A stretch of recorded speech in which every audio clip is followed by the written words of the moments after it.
साजिद साहब, जिस तरह से अभी हम इस मौजू पर बात कर रहे थे, अवामी मैंडेट जिस हुकूमत को हासिल होता है, अवामी मसाइल का इदराक भी सबसे ज़्यादा उसी हुकूमत को होता है।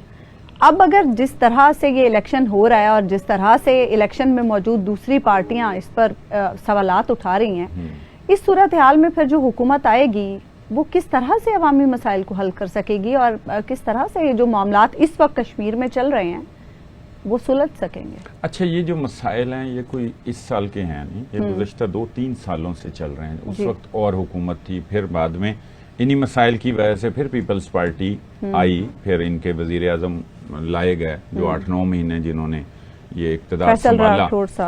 अब जो इस वक्त इलेक्शन कराने की एक बड़ी वजह बताई गई वो यही ज्वाइंट एक्शन कमेटी के जो अफराद हैं, रहनुमा हैं, उन्हें ये कहा गया कि आप ये मुअख्खर कर दें और इलेक्शन होंगे। चूंकि आप जो बात कर रहे हैं ना, ये महाजरीन की जो 12 वो कम की जाएं, वो 4 की हो सकती, 6 की, या कोई दरमियानी रास्ता निकल सकता है, 50% कर देंगे, 7-8 कर देंगे, जिसपे वो राजी हो जाएं।